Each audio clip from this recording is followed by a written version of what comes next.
का खेत हमारा है, कोठी हवेली हमारी है।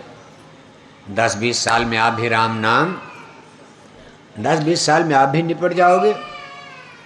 तब आपके पीछे आपके नाती पोता चिल्लाएंगे, गन्ने का खेत हमारा, गेहूं का खेत हमारा, ये बाजरा का खेत हमारा है, जंगल पहाड़ हमारा, ये ज़मीन हमारी, घर मकान हमारा। 150 साल में वो भी निपट जाएंगे।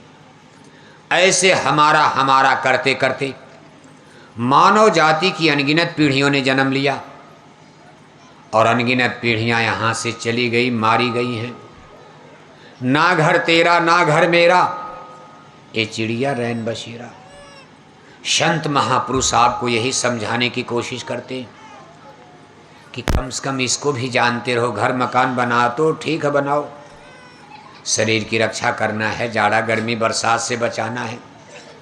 भोजन नहीं करोगे शरीर जिंदा नहीं रहेगा, कपड़ा नहीं पहनोगे ठंडी लग जाएगी, मकान नहीं बनाओगे पानी बरसेगा भीग जाओगे, बीमार हो जाओगे।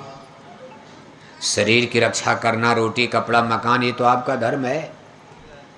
लेकिन महापुरुष समझाते हैं भाई एक और काम आपको करना। ईश्वर ने, भगवान ने आपको 2 जिम्मेदारियां सौंपी हैं, एक शरीर की रक्षा करना और एक जोर से बोलो हैं, एक शरीर की रक्षा करनी है और एक क्या करना है? किसकी रक्षा? आत्मा, स्पिरिट, जिसको आत्मा जीवात्मा कहते हो। गाय बैल कुत्ता बिल्ला को केवल एक जिम्मेदारी मिली है। आदमी के अलावा जितनी जन्म जोनी, 4 खान 84 लाख जोनियाँ, मनुष्य के अलावा जितनी जन्म जोनी देख रहे हो, सबको परमेश्वर की तरफ से केवल एक जिम्मेदारी मिली, शरीर की रक्षा करना। और वो लोग भी अपने अपने काम में लगे हैं। संसार के सबसे छोटे जानवर चींटी से लेकर सबसे बड़े जानवर हाथी तक, सब सुबह से शाम तक अपने भोजन के लिए दौड़ रहे हैं। आप चींटी को देखो, सबसे छोटी है, कोई पढ़ाई नहीं, कोई लिखाई नहीं, कोई ट्रेनिंग नहीं, लेकिन आप मिठाई का डिब्बा 2 मंजिला कोठी पर अलमारी में रख दो, 2 दिन के बाद जाओगे उसमें चींटी मिलेगी आपको। बताओ, 2 मंजिला ऊपर संगमरमर पत्थर लगा, चींटी पहुंच गई। इन्हें अपने भोजन की तलाश में चिड़िया चंग सब लोग दौड़ रहे हैं। चिड़िया अपने चोंच में दाने लाकर अपने बाल बच्चों को भी जिलाती है, तब तक उड़ न जाए, जब तक वो चलने न लगे, खुद अपना भोजन न इकट्ठा कर लें, तब तक चिड़िया भी अपने बच्चों को चोंच में दाना लाकर खिलाती है, जिलाती है। आपके घर में, आपकी मंडई में, छान छप्पर झोपड़ी में, कहीं पेड़ की डाल पर अपने बाल बच्चों के लिए घोंसला, कितना सुंदर घोंसला बनाती। बताओ, एक एक चोंच में एक एक तिनका ला करके, घास का फूस का टुकड़ा ला करके। कोई इंजीनियरिंग पढ़ाई गई, कोई इसको सिखाने पढ़ाने जाता, बस उनको भगवान ने इतनी ही जिम्मेदारी, इतना ही ज्ञान दे दिया कि आपको मृत्यु लोक में जन्म लेकर केवल शरीर की भरण पोषण, इस शरीर की रक्षा करनी है। मरना तो सबको है, जब तक हो आप इसकी रक्षा करो। लेकिन मानव को परमेश्वर ने हम शक्ल, उस खुदा ने खुद रूप बनाया है, अपने अनुसार बनाया। यानी आपको 2 जिम, इसीलिए कहा बड़े भाग मानुष तन पावा। ये गलत नहीं लिखा, रामायण में लिखा, बड़े भाग मानुष तन पावा, सुर दुर्लभ सदग्रंथ निगावा। कहा ये मानव जन्म आपको बड़े भाग से मिला। बाकी और जन्म जोनियों के लिए कहीं लिखा बड़े भाग गदहा तन पावा, बड़े भाग शेर तन पावा, बड़े भाग गाय तन पावा, कहीं लिखा है? क्यों लिखा है बड़े भाग मानुष तन पावा। जिसको भी मानव जन्म किसी को भी मिल गया, नहीं कि बड़े भाग हिंदू तन पावा या बड़े भाग पंडित तन पावा ना। गोस्वामी जी महाराज ने रामायण में सीधी लाइन लिख दिया कि बड़े भाग मानुष तन पावा। जब रामायण वो लिख रहे थे काशी नगरी में गंगा के किनारे बैठकर, आज के करीब 500 बरस पहले, उस समय भारत में मुसलमानों का राज चल रहा था। मुसलमानों के हत्या जुर्म की कहानियां प्रारंभ हो चुकी थी। दिल्ली में मुगल सम्राट अकबर का राज चल रहा था। गोस्वामी महाराज जात के ब्राह्मण थे। इतना महान ग्रंथ आपको लिख करके दे गए मुसलमानी युग में, मुसलमानों के राज में लिखा रामायण, काशी नगरी में लिख रहे हैं, गंगा के किनारे बनारस में बैठकर। लेकिन गोस्वामी महाराज ने कहीं भी रामायण में मुसलमानों का जिक्र नहीं किया। गोस्वामी महाराज ने न कहीं रामायण में हिंदू लिखा, न कहीं रामायण में मुसलमान लिखा। इतिहासकारों ने बात बता, भाई मुसलमानों ने बहुत तबाह किया है, सत्य है, अत्याचार हुए, जुर्म हुए। लेकिन एक संत ने लिखा, कहा बड़े भाग मानुष तन पावा। कहा जितना मनुष्य शरीर महत्वपूर्ण हिंदू का है, उतना ही महत्वपूर्ण मुसलमान का भी है। ये मानव जन्म जिसको भी प्रभु ने दे दिया, सब भगवान को पा सकते हो। गोस्वामी महाराज जात के ब्राह्मण थे। अगर चाहते तो लिख देते, ब्राह्मणों का मान बढ़ा देते कि बड़े भाग पंडित तन पावा, बड़े भाग ब्राह्मण तन पावा। तो कोई कुहार लोहार भार पासी यादव हरिजन, ये लोग भगवान की भक्ति से चूक जाते, आप नहीं कर पाते। लेकिन उस संत ने निष्पक्ष लिख दिया, भगवान का कानून क्या है। कहा भाई किसी भी जाति में आपने जन्म लिया है, आपको मानव जन्म मिल गया, आप परफेक्ट हो, परमात्मा को पाने का साधन मिल गया, कोई पा सकता। भगवान राम ने शिवरी से कह दिया, जात पात पूछे नहीं कोई, हरिकै भजे सो हरिकै हुई। कहें राम सुन भामिन बाता, मानव एक भगत के नाता। महत्व इस मनुष्य शरीर का है, और इसको हम आप अज्ञान में, रगड़े झगड़े में, खाने पीने सोने में गंवा रहे हैं। जिसकी इतनी बड़ी कीमत और महिमा बयान की गई, क्यों बयान किया गया? इंजीनियर बनने के लिए, कि प्रधानमंत्री बन जाएंगे तो बड़ी भाग की बात है ना। कहा जितना प्रधानमंत्री के शरीर का महत्व है, उतना ही एक भंगी के भी शरीर का महत्व है, शिवरी के भी शरीर का महत्व है। भगवान की भक्ति कर लिया, अमर वरदान प्राप्त कर लिया, छोटे कुल में जन्म लेकर। संत रविदास जी देखो, चमार घर में जन्म लेकर काशी नगरी में। ये साहब कबीर के बाद रविदास जी का जन्म हुआ था काशी नगरी में। कबीर साहब देखो जुलाहा घर में जन्म लेकर, कपड़ा बुनते हुए गरीबी में बाल बच्चों का गुजर किया और परमात्मा को पा लिया। कबीर साहब को संत सदगुरु the great master of the world, आध्यात्मिक दुनिया में उनको बहुत बड़ा संत सदगुरु द ग्रेट मास्टर माना जाता। कबीर साहब के बाद ही थोड़े दिन के बाद रविदास जी का जन्म हुआ। चमार का मतलब जिनके घर में चमड़े के जूते चप्पल, चमड़े का काम, जातियाँ ऐसे बन जाती। लोहे की खोज हो गई, लोहे का काम करने लगे, एक जाति लोहार बन गई। मतलब जो लोग लोहे का काम करने लगे लोहार हो गए, जो लोग लकड़ी का काम करने लगे कारपेंटर बढ़ई हो गए। धरती से सोना मिल गया, आदमी ने सोना खोजा। जो लोग सोने का गहना बनाने लगे, एक जाति सोनार, सोनी। क्यों सोनी साहब? अब देखो सोनी साहब बैठे, क्या जानोगे सोनी कोई अलग से कोई मुहर लगी है? अरे भाई ठीक है, इंजीनियर डॉक्टर थोड़ा टाई वाई पहन लेगा, मालूम पड़े भाई बड़े आदमी। बाकी सबका एक ही शरीर, हाड़ मांस का शरीर है, और सब एक दिन आग में जल जाओगे। सूरज की तरह से चमकता हुआ चेहरा, सोने की तरह से चमकती एक काया शरीर, एक दिन आग में जलकर मुट्ठी भर राख बन जाएगी। मिट्टी मिट्टी में मिल करके मिट्टी बन जाएगा। ब्राह्मण भी जल जाएंगे, ठाकुर भी जल जाएंगे, यादव भी जल जाएंगे, हरिजन भी जल जाएंगे, इंजीनियर जलेंगे, डॉक्टर जलेंगे, प्रधानमंत्री मुख्यमंत्री सब जलेंगे। क्या मुख्यमंत्री नहीं मरेंगे? अभी देखो एक आपके मर गए एक मुख्यमंत्री, वो भी मुख्यमंत्री थे, अभी 2 दिन पहले देखो उनकी डेड बॉडी आ रही, हो गया काम उनका ख़त्म। क्या रुतबा था, शान मान थी, उनको भी ले जा कर के नदी किनारे जला दिया। एक उनका थोड़ा नाम सम्मान, अखबार में खबर आ जाएगी, लेकिन इससे क्या लाभ होता? अब कहाँ गए वो लोग, कहाँ गए वो लोग?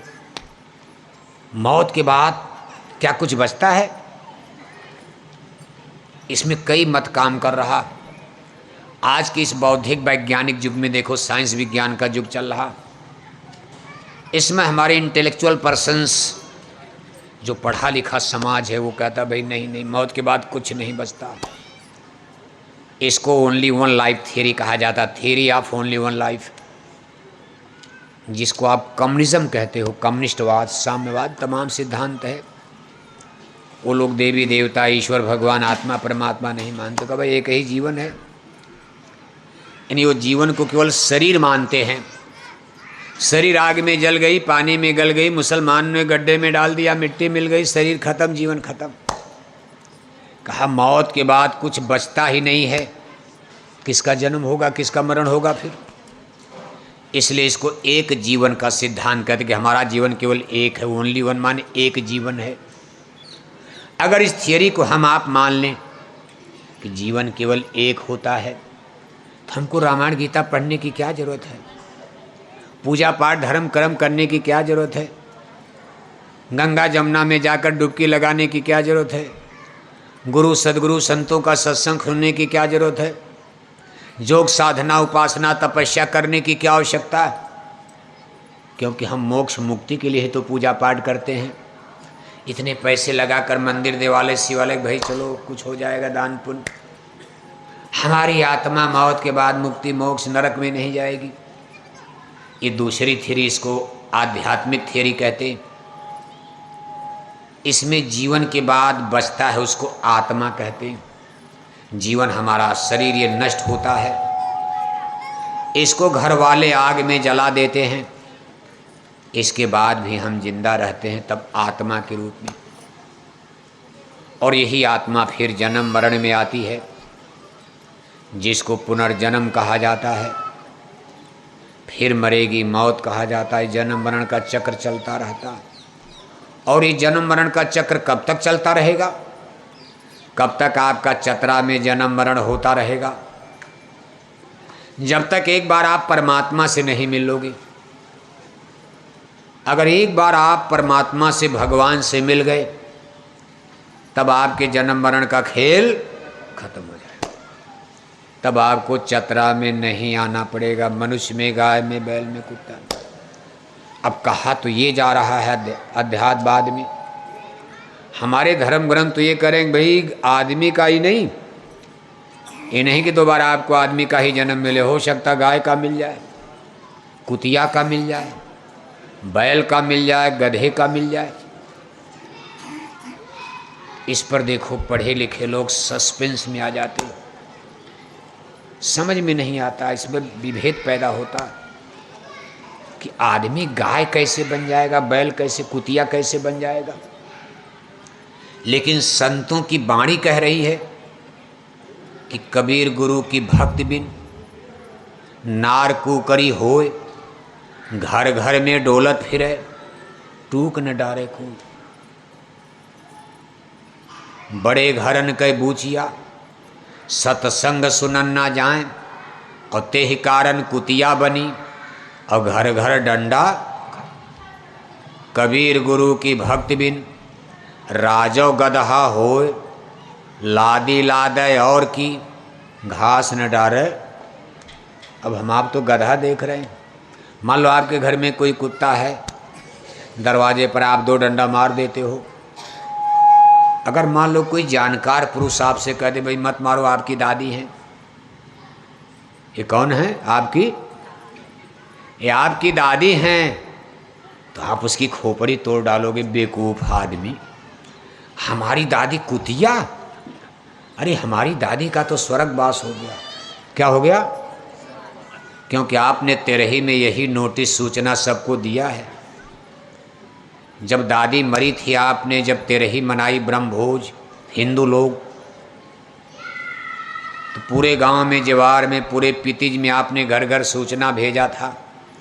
और कागज पर क्या सूचना दी गई? मेरे पूजनी दादी जी का क्या हो गया? क्या हो गया? नरकवास। क्या हो गया? इसके माने दादी अभी जिंदा हैं। मान अगर इस सिद्धांत को मान लिया जाए, नहीं खेल खत्म। तब स्वर्गवास की बात कहाँ से आ गई? इसके माने आपका विश्वास है कि दादी हमारी अभी जिंदा है, बस उनका ट्रांसफ़र हो गया, जैसे किसी का नौकरी से ट्रांसफ़र हो जाता, पुलिस से दरोगा बन गया तो लोग लड्डू बांटते हैं। अच्छी जगह जाएगा तो खुशी होगी कि नहीं? मतलब अभी बेचारा छोटा दरोगा था, अब वो बड़ा दरोगा बन के चला गया रांची, उसको बढ़िया बंगला मिलेगा, बढ़िया कार मिलेगी, अफसर बन गया, तो उस दिन घर में लड्डू बांटा जाएगा, भाई पदोन्नति हो गई, अच्छी जगह चले गए। इसी तरह से माना जाता है कि दादी हमारी पितिज से निकलकर कहाँ चली गई? कहाँ चली गई? स्वर्ग जो है पितिज से अच्छा माना जाता। पितिज में जो कोठी हवेली देख रहे हो, इससे बढ़िया कोठी हवेली वहाँ है। पितिज में कोई दुख तकलीफ नहीं, जो दादी को शरीर मिलेगा उसमें कोई बीमारी नहीं पितिज में। स्वर्ग बैकुंठ में कोई डॉक्टर वैद्य हकीम, वहाँ कोई मेडिकल कॉलेज या पीजीआई नहीं होती, क्योंकि वहाँ कोई रोग होता ही नहीं। और पितिज में तो बड़ी बड़ी आफत है, कभी टांग की बीमारी, कभी हार्ट की बीमारी, कभी शुगर हो गया, कभी बवासीर हो गया, कभी भूखंदर हो गया। रोज़ डॉक्टर का अस्पताल का चक्कर लगा रहे हो, फिर भी बीमारी नहीं जा रही, झंझट ही झंझट। स्वर्ग बैकुंठ में ये झंझट नहीं, ऐसा बताया जाता। हम नहीं कह रहे रामायण गीता वेद भागवत, हम लोग तो अब कह रहे हैं, हम लोग तो आज पैदा हुए हैं।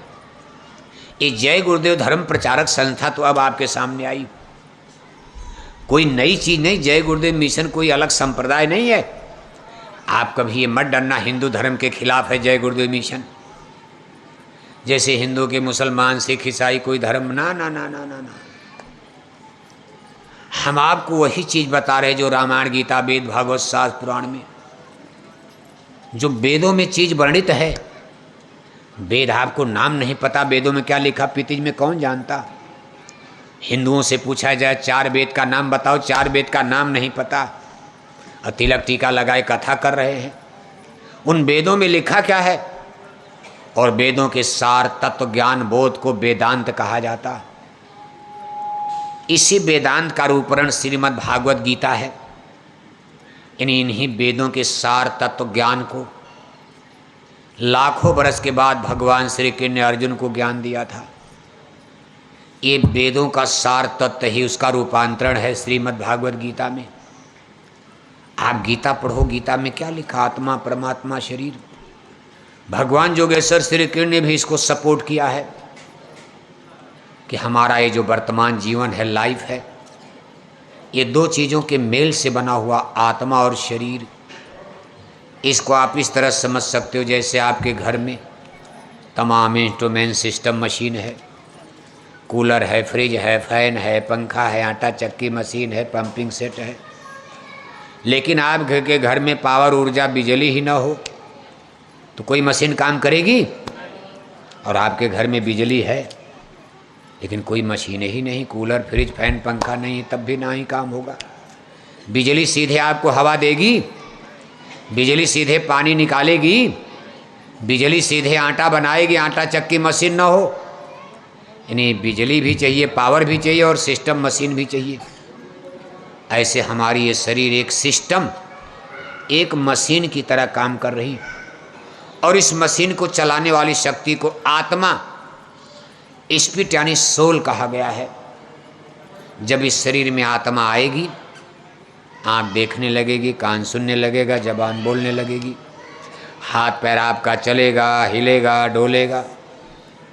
और जब इस शरीर से आत्मा निकल जाएगी तब आँखों का देखना बंद, कानों का सुनना बंद, जबान का बोलना, हाथ पैर की क्रिया खत्म। कहोगे दादा मर गए, डेड हो गए, मुर्दा हो गए, ले चलो जलाओ। शरीर को जला दोगे लेकिन आत्मा के लिए क्या कहोगे? नहीं नहीं, आत्मा को, आत्मा तो स्वर्गवासी हो गए। अब सब लोग एक ही गाना गाते हो, यही दुख की बात है। जो भी मरता गया पितिज में, सब लोग एक ही नोटिस जारी करते हो, मेरे भी दादा का क्या हो गया, दादी मर गई क्या हो गया, पिताजी मर गए क्या हो गया, माताजी मर गई क्या हो गया, पूरे पितिज का क्या हो गया, पूरे चतरा का क्या हो गया, पूरे झारखंड का क्या हो गया, पूरे भारत का क्या हो गया। आज तक किसी ने ये सूचना नहीं दिया कि मेरे दादा का तो नरकवास हो गया। दुख की बात है, मेरे दादा का तो नरकवास हो गया। तक किसी ने चिट्ठी लिखा है? क्या आपकी सूचना सही है? अगर इसी तरह सब लोग स्वर्ग चले गए आपकी नोटिस पर, तब तो भगवान का नरक बिल्कुल खाली पड़ा होगा। कौन भेजेगा बताओ आप? और अगर मान लो आपसे बता दिया जाए कि आपके दादा तो नरक में चले गए, तब आप 1,00,000-2,00,000 रुपया तेरे ही में काहे को खर्चा करोगे? लड्डू पूड़ी में बर्बाद करोगे आप? अरे किसी का लड़का नौकरी पा गया, लड्डू खिलाएगा, और किसी का लड़का जेल में चला गया, लड्डू बांटा जाएगा? उस दिन चूल्हे पर आग नहीं जलती है। माँ बाप को रात भर नींद नहीं आएगी, मेरे बेटे को थाने में पुलिस मार रही होगी, दरोगा पीट रहा होगा, डंडा बज रहा होगा। कितनी बेचैनी रहती, सोर्स लगाते हो महाराज मेरे बच्चे को बचाओ, MP MLA मंत्री मिनिस्टर। पुलिस पकड़ करके ले गई, महाराज मारने न पाए, कम से कम डंडा न बजे। आप भाग दौड़ करने लगते हो। अगर आपको ये पता चल जाए कि आपके दादा स्वर्ग न जाकर नरक चले गए, उनके ऊपर वहाँ डंडे और जूते, नरक माने जेल खाना, भगवान का जेल खाना। दादा जेल में चले गए भगवान के, जिसको नरक दोजख जहन्नुम कहते, वहाँ मारे जा रहे, काटे जा रहे, जलाए जा रहे, तो लड्डू बांटोगे? तेरे ही मनाओगे? अगर आपको दादा की हालत दिखा दी जाए, चारपाई पर गिर करके बेहोश हो जाओगे। इतनी मार पड़ रही, डंडे पड़ रहे। यमपुर जाए जीव पछता। देखो संत क्या कह रहे हैं, कहा सीधे स्वर्ग नहीं, मौत के बाद जीव कहाँ जाता? यमपुर जाए जीव पछताएं, यम के 2-3 बहुशताएं। कहा मौत के बाद सबसे पहले जीव को गिरफ्तार किया जाता, अरेस्ट। कोई जाना तो चाहता नहीं, कोई जेल में जाना चाहता है? कोई पितिज को छोड़ना चाहेगा? आपसे कहा जाए आज जो मरेगा स्वर्ग मिल जाएगा, मरोगे आप? मान लो ये कह दिया आज जो मरेगा वो स्वर्ग चला जाएगा, तब भी कहोगे महाराज ठीक, अगली बार जब फाटक खुलेगा स्वर्ग का साल भर बाद, तब हम मरेंगे, अभी मत मारिए। कोई भी मरने को तैयार होता, लेकिन फिर भी मारा जाता है। जबरदस्ती कुटाई पिटाई करके ले जाते। सीधे कह दिया जाए अपनी इच्छा अनुसार मर जाओ, कोई मरेगा? अरे कहेगा महाराज अभी MP बनना, अभी दोबारा और चुनाव लड़ना, अभी सरपंच और मुखिया का चुनाव लड़ना, महाराज वोट पड़ने वाला, अब की रुक जाओ अभी मत मारो। लेकिन जिस दिन मौत आएगी सब कुछ खत्म, आपको लेकर कोई बचा पाएगा? Man is mortal. कहाँ ले जाते? जो सिपाही ले जाएंगे उनको यमराज का दूत, यम दूत कहा जाता, खुदा के फरिश्ते, मौत के सिपाही लेने के लिए आते हैं, हाथों में हथकड़ गिरफ्तार करके मारते पीटते ले जाते। कहा यमपुर कहाँ ले जाते? यमपुरी ले जाते। यमपुरी माने भगवान की अदालत, ईश्वरी अदालत। वहाँ आपके कर्मों का हिसाब होगा। पहले मानव जन्म पाकर पितिज में, सुबह से लेकर शाम तक, शाम से लेकर सुबह तक, जन्म से लेकर मौत तक, जो अच्छा बुरा पाप पुण्य कर्म बीज आप बो रहे हो, कर्मों की खेती कर रहे हो, इसका वहाँ लेखा जोखा तैयार हो रहा। कहा राम झरोखे बैठ के सब कर मुजरा ले, जाकी जैसी चाकरी ताको तैसा दे, काल रूप में तिनका भ्राता, शुभ और अशुभ कर्म फलदाता, कर्म प्रधान विश्व रच राखा, जो जस करी सो तस फल चाखा, शुभ और अशुभ कर्म अनुहारी, ईस दे फल हृदय विचारी, कर्मण्येवाधिकारस्तो माँ फलेषु कदाचना। कर्म आप तो कर रहे हो, लेकिन फल देने वाला कोई और बैठा, उस जजमेंट करेगा, फैसला करेगा। मौत के बाद आपको पकड़ कर ले गए सिपाही, फैसला हो गया। अब यमपुरी तक तो सब लोग एक साथ जाते हैं, हिंदू मरे, मुसलमान मरे, राजा प्रजा, अमीर गरीब, एक रास्ते से। यमपुरी के बाद रास्ता अलग अलग होता है। कुछ आत्माएं स्वर्ग वैकुंठ की तरफ, राइट साइड में यानी उत्तर दिशा की तरफ स्वर्ग वैकुंठ का फाटक, लेफ्ट साइड यानी दक्षिण दिशा में नरक की तरफ। पाप कर्म करने वाली आत्माओं को जेल खाने में नरकों की तरफ। नरक भी कई किस्म के बनाए गए। स्वर्ग वैकुंठ भी कई किस्म के, जिनको 14 भुवन, 14 तबक, 14 स्वर्ग और वैकुंठ आप कहते हो। और कोई सदगुरु मिल गए, भगवान का भजन कर लिया, इन आत्माओं को सीधे नाम की डोर, शब्द की डोर को पकड़ा कर अमर देश सतलोक की तरफ रवाना किया जाता, अलग अलग दिशाओं में। यहीं से दिशा बदलती जो अपने अपने कर्मों के अनुसार। और हम आप अनजान में कह दे नहीं सबका स्वर्ग हो गया, दादा 2 कुंतल मछली खाकर मर गए, उनके लिए भी चिट्ठी लिख दोगे, क्या हो गया? स्वर्गवास। दादा सारी जिंदगी शराब पी पी करके मर गए, स्वर्गवास। ना, ऐसे नहीं होता। देखो एक दृष्टांत आता, साहब कबीर जब सदगुरु के रूप में काशी नगरी में पैदा हुई, उन्होंने अवतार लिया, जन्म लिया।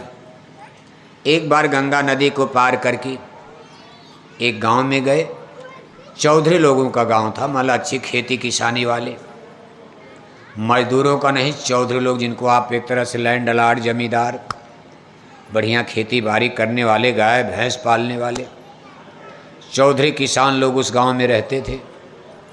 साहब कबीर गए थे, एक चौधरी बेचारे बूढ़े हो गए थे, अपनी कोठी हवेली के सामने स्नान करके भोजन करके बड़ी भारी पगड़ी बांध करके आराम फर्म सो रहे थे।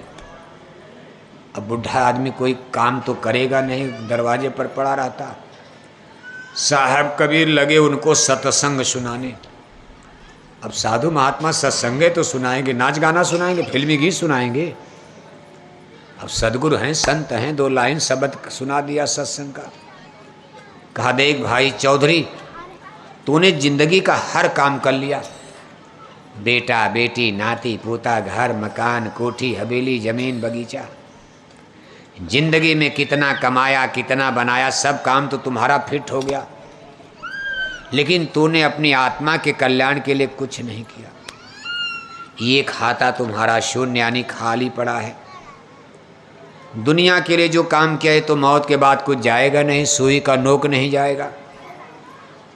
ये भगवान का सच्चा भजन, खुदा की सच्ची इबादत, आत्मधन का अनमोल खजाना, रूहानी दौलत जो साथ जाती, ये तेरे खाते में 0 है, शून्य है। इसलिए आज ले तेरे लिए मैं भगवान के भजन का सच्चा रास्ता बता रहा, नाम कमाई, शब्द कमाई का। तू बुढ़ा हो चुका है, तेरे जीवन का थोड़ा समय बचा हुआ है, लेकिन मैं इतना सरल रास्ता बता दूंगा पूजा का, साधना का, कि तुम चारपाई पर लेटे लेटे, क्योंकि तुम्हारी कमर टूट गई है बुढ़ापे में, तुम बैठ करके साधना उपासना कर नहीं पाओगे। मैं ऐसा सहज योग गुरुदिया बताई, सूरज शब्द मार्ग लखवाई। कहा मैं सूरज शब्द योग, नाम योग, साधना का सीधा सरल सुगम रास्ता बताऊंगा कि तू चारपाई पर बैठे बैठे बिना नहाए धोए लेट करके भी इसको कर लेना। तुम्हारे खाते में थोड़ा सुबह थोड़ा शाम, जैसे बूंद बूंद से घड़ा